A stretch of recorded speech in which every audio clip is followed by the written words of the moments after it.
गुंडे ले आए मेरे को मारने के लिए, जिन्होंने 5 आदमी रिवाल्वर यहाँ रखे थे और पूरे ठेकेदारों के जल संस्थान में ठेकेदार थे, सब ठेकेदारों के सामने फिर उन्होंने मेरा बचाव करा। उसके बाद 2-3 बार ये सीधा मारने के लिए आया, सीधा, है ना। पर ये बात जरूर है कि उसने मेरे पे हाथ नहीं लगा पाया, तब तक मेरा बचाव लोगों ने कर दिया। और इसने जो है कई बार जो है इस तरीके, उनका लड़का मेजर सिंह का जो लड़का है उसका नाम है बचन सिंह, उसने ये सारे कर्म करे, उसी ने गुंडे लाए और उसी ने मारने के लिए जो है धमकी देता था कई जगह। निवासी है और इनके ऊपर जनजाति का केस भी चल रहा है। और ये केस फर्जी ज़मीन जो लगाई थी नाम पे फर्जी तरीके से ग्राम पंचायत की ज़मीन, उसका जो है हम डीएम साहब के बड़े आभारी हैं, जिन्होंने जो है इसको खारिज करके जो है गांव वालों के लिए चारा घास के लिए उपलब्ध कराया है।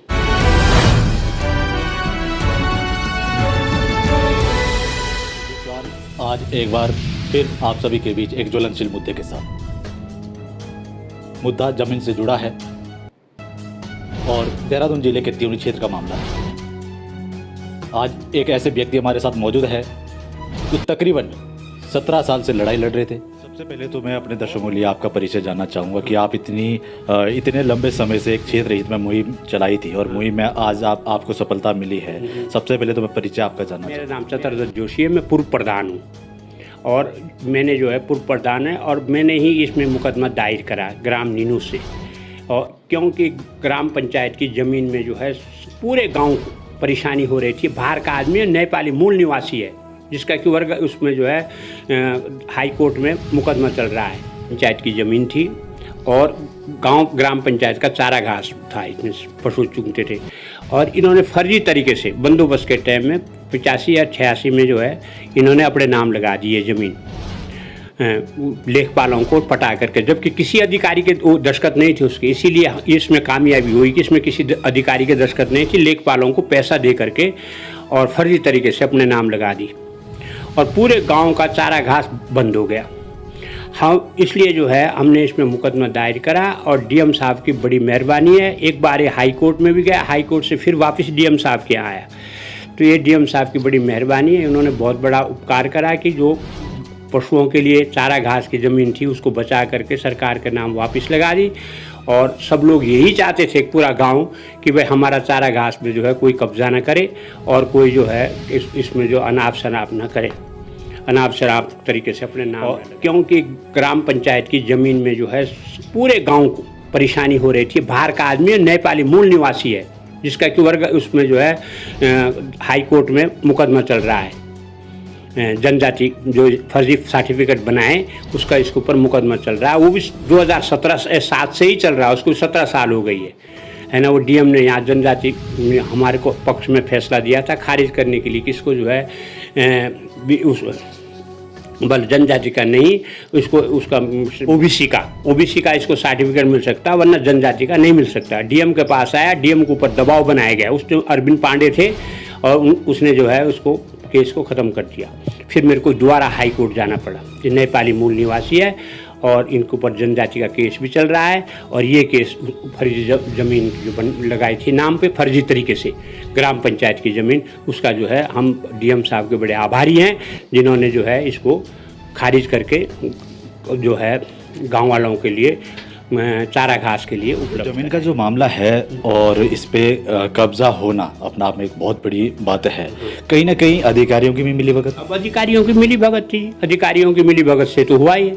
जब भी इंक्वायरी आती तो अधिकारियों को पैसे दे करके पटा देता था और वो उसी के पक्ष में रिपोर्ट लगाते। तो डीएम साहब हमारे पक्ष में आए यहाँ पर बढ़िया, जिसने जो है पूरी छानबीन करके तरीके से और इसको जो है खारिज करके जो है चारा घास के लिए गांव वालों के लिए उपलब्ध कराई है। इसमें जो भूमि जो है इसमें कितने लोग थे जो शामिल है इस पूरे मामले में? पूरे मामले केस तो मैंने अकेले लड़ा, वैसे गांव तो बहुत नहीं। जो इसमें जो कब्जाने वाले जो व्यक्ति है वो लगभग कितने लोग हैं? ये एक ही परिवार है, ये 3 भाई है, मेजर सिंह, शेर सिंह, जयपाल सिंह, ये 3 भाई है। इन्होंने अब जो है फर्जी तरीके से अपने यहाँ लगाई। बाकी हमारे यहाँ कोई जो और ज़मीन है उसकी अभी कोई जो जांच मेल हुई नहीं, किसी ने कोई उठाया नहीं मुद्दा, लेकिन ये मैंने मुद्दा उठाया और इसको मैंने पहुँचाया लास्ट तक। त्यूनी क्षेत्र में ज़मीन को कब्जाने के मामले लगातार सामने आ रहे हैं कभी अनोल मासू मंदिर की जो ज़मीन है उस पर भी कब्जा होता है, कभी त्यूनी क्षेत्र में किसी व्यक्ति की ज़मीन दूसरे के नाम, दूसरे समुदाय के जो व्यक्ति है उनके नाम हो जाती है, और कभी जो सरकारी भूमि और ग्राम समाज की जो भूमि है वो किसी और व्यक्ति के नाम हो जाती है। तो कहीं ना कहीं ये जो बाहरी व्यक्ति है, जबकि एसटी एससी की जो ज़मीन हो अन्य समुदाय के नाम भी नहीं हो सकती है। तो ये व्यक्ति है जिन्होंने ये भूमि पर कब्जा किया था, आपको 17 वर्ष लगे। इस बीच क्या उतार चढ़ाव आपको देखने को मिला? कहीं आपको धमकियां भी मिली होगी? कई धमकियां मिली साहब, कई बार धमकियां मिली। एक बार तो उसने जो है गुंडे ले आए मेरे को मारने के लिए, गुंडे ले आए मारने के लिए, जिन्होंने 5 आदमी रिवाल्वर यहाँ रखी थी और पूरे ठेकेदारों के जल संस्थान में ठेकेदार थे, सब ठेकेदारों के सामने फिर उन्होंने मेरा बचाव करा। उसके बाद 2-3 बार ये सीधा मारने के लिए आया, सीधा, है ना। पर ये बात जरूर है कि उसने मेरे पे हाथ नहीं लगा पाया, तब तक मेरा बचाव लोगों ने कर दिया। और इसने जो है कई बार जो है इस तरीके, उनका लड़का मेजर सिंह का जो लड़का है उसका नाम है बचन सिंह, उसने ये सारे कर्म करे, उसी ने गुंडे लाए और उसी ने मारने के लिए जो है धमकी देता था कई जगह। आज आपने ये मुकदमा जो किया था, ये मामला जो था आपका पर्सनल व्यक्तिगत मामला भी नहीं था, क्षेत्र हित में मामला था, आप आज जीत चुके हैं, कैसा लग रहा है? बहुत बढ़िया लग रहा है जी, हम डीएम साहब के बड़े आभारी हैं। हमको बहुत अच्छा लग रहा है कि हमारे पूरे गांव के जो पशु को चुंगाने के लिए जो है चारा घास के जो है वो क्या उसका नाम हो गए, व्यवस्था हो गई अब चुंगाने के लिए। नहीं तो पूरी ज़मीन पे कब्जा कर रखा था और कोई डंगर कहीं चुंगा नहीं सकते थे और बाहर कोई निकल नहीं सकता था। तो ये इसलिए जो है हम बहुत खुश हैं, बहुत हम डीएम साहब के बड़े आभारी हैं। आज जो आपके हाथ में जो ये आदेश की कॉपी आ चुकी है, इसमें ये दिया गया है कि जो ज़मीन थी वो दोबारा चारा भूमि में कन्वर्ट किया गया है, लेकिन ऐसे व्यक्तियों पर कार्रवाई क्या होगी, या होगी भी या नहीं होगी? कार्रवाई देखो, अब इसमें जो कार्रवाई है वो पीपी एक्ट में चालान हो जाएगा और उसको जो है 60,000 रुपये पर साल के हिसाब से देना पड़ेगा सरकार को, और 2 साल की सज़ा है इसमें। जो उसमें पीपी एक्ट में जो प्राविधान है वो पीपी एक्ट में चालान हो जाएगा इसका। तो आप देख सकते हैं, देर है लेकिन अंधेर नहीं है। कानून व्यवस्थाओं पर यदि विश्वास करते हैं तो एक ना एक दिन सफलता जरूर हासिल होती है। त्यूनी क्षेत्र का ये मामला था और हमारे साथ जो चतुर्दत्त जोशी जी है, लगभग 17 वर्ष से इस मामले में लगे थे। कहीं उतार चढ़ाव देखने के लिए मिले, कई बार धमकियां भी मिली है, लेकिन उसके बावजूद भी निरंतर ये प्रयासरत रहे और आज सफल होकर ये केस जो था वो जीत चुके हैं। और जो भूमाफिया, मैं उन लोगों को भूमाफिया ही कहूँगा जो इस तरीके से भूमि को अपने नाम करवाते हैं, साठ गांठ कहीं ना कहीं चक्राता विधायक जो है उन पर भी सवाल खड़े होते हैं कि उनके क्षेत्र में इस तरह के प्रकरण लगातार सामने आ रहे हैं। अब वो तो जी, अब विधायक जी को तो क्या पता किसने क्या करा है क्या नहीं करा, उनके लिए तो हम बोल नहीं सकते इस बात को कि भाई ना उनकी कोई शरह है कि भाई तुम गलत काम करो। अब ये तो लोगों की अपनी समझ है जो कर रहे हैं। विधायक जी का तो इसमें कोई हाथ नहीं है, कोई रोल नहीं है। विधायक जी के लिए हम ये बात बोल नहीं सकते कि भाई ये तो हर गांव में हमारे पूरे बावर में लगा रखी है, तो विधायक जी ने क्या करना है उसमें, तो पूरे क्षेत्र का मामला है। वो तो अपने लिए जो भी करते हैं उनका तो उसमें कोई रोल नहीं। हम मैं थोड़ा सा आपको फ्लैशबैक में ले जाना चाहूँगा, शुरुआती दौर में ले जाना चाहूँगा। जब ये मामला सामने आया तो आपको कैसे पता चला कि ये भूमि इन्होंने कब्जा करा है और किस तरीके से इसका निवारण होगा? वो ऐसा हुआ साहब, जब उसने जो है पहले तो चुप रहा हो, जब लास्ट में जो है जब इसकी शिकायतें होने लगी बस उसने नाम में लगा रखा, फिर उसने उसमें जो कब्जा करने लगा तो फिर हमने मुकदमा दायर कर दिया, क्योंकि हमारे पशु बाहर नहीं निकल सकते थे, चरान चुगान बंद कर दिया था चारों तरफ से, तो इसलिए जो फिर हमने इसको मुकदमा दायर कर दिया इसका। चलिए, ये तो जमीन को लेकर एक मामला था। ऐसा ही एक और मामला भी है जो चक्राता विधानसभा में चर्चित मामला है, एसटी सर्टिफिकेट को लेकर। काफ़ी तादाद में फर्जी तरीके से एसटी सर्टिफिकेट बनाए गए हैं और तकरीबन 3000 से 4000 के आसपास जो है सर्टिफिकेट निर्गत किए गए हैं। किसके इशारे पर निर्गत किए गए हैं, किसके इशारे पर बनाए गए हैं, तमाम चीज़ों पर उस पर भी जानने की कोशिश करूंगा, क्योंकि वो मामले पे भी गहनता से यही लोग कार्य कर रहे हैं। आपने एक एसटी सर्टिफिकेट को लेकर भी जनजातीय क्षेत्र के मामला जो उठाया था, तो वो मामला भी थोड़ा हमारे जो दर्शक है उनको बताने की कोशिश। ये भी साहब ये मैंने उठाया, ये जो है ये 2007 से उसने बना रखा है, अपने 14 सर्टिफिकेट बना रखे उसने गोरखे ने, जबकि उसके मेजर सिंह के बाप का नाम रण बहादुर है ना। तो उसने उनके जितने परिवार के लोग हैं 14 सर्टिफिकेट फर्जी बना रखे हैं, जो कि मैंने चैलेंज कर रखे हैं और हाई कोर्ट में मुकदमा चल रहा है।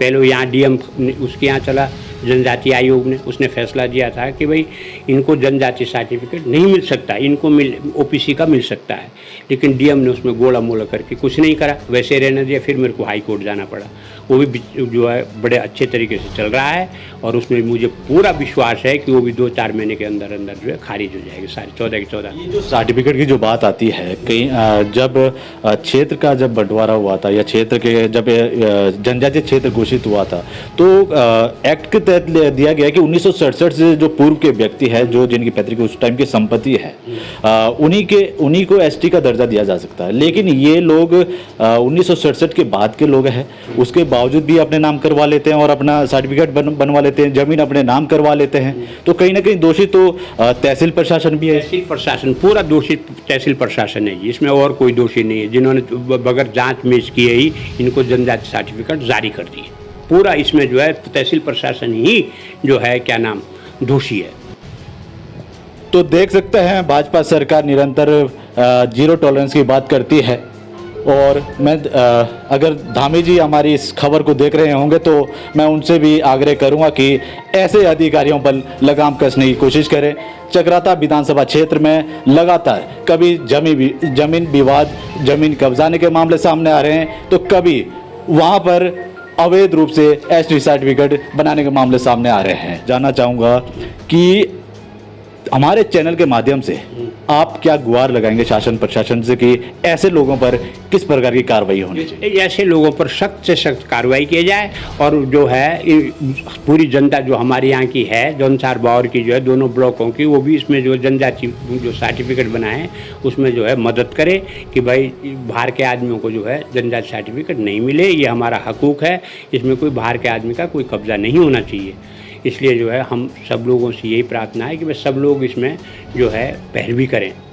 हालांकि मैं तो कोर्ट में लड़ ही रहा हूँ और मैं तो पर सबकी मदद से ये और भी ज़्यादा फायदा हो सकता है। चक्राता विधानसभा की बात करें तो त्यूनी क्षेत्र में वन गुजर को लेकर भी अभी काफ़ी तादाद में विवाद हो रहा है कि उनके द्वारा भी जमीन कब्जाई गई है, जमीन पर अवैध कब्जा किया गया है और लगातार उस पर अभी एक्शन भी हो रहे हैं। राकेश तोमर उत्तराखंडी ने ये मामला काफ़ी उठाया है और वहाँ पर देखा जाए तो अभी कई मज़ारों पर अभी जो अतिक्रमण किया गया था वो हटाया भी गया है। तो क्या ये जो चल रहा है कहीं ना कहीं कानून व्यवस्था लचर है या क्या हो सकता है? कानून व्यवस्था जो लचर है जी, सबसे बड़ी बात है कानून व्यवस्था जो हमारे यहाँ सही नहीं है, इसीलिए ये सब लोग जो है बना रहे। आज एक ने बनाया, कल 2 में, कल 3 में, इसलिए सोच रहे कि भाई जब कुछ नहीं होता तो सबको बनाओ। तो इसमें जो है सारी कानून व्यवस्था ही हमारे यहाँ ठप पड़ी है और कानून व्यवस्था का हमारे यहाँ जो है बिल्कुल जीरो है। कोई इसमें वो ही नहीं कर रहे, देख रहे। जितने पटवारी लोग भी हमारे क्षेत्र के हैं वो भी नहीं देखते इस बात को।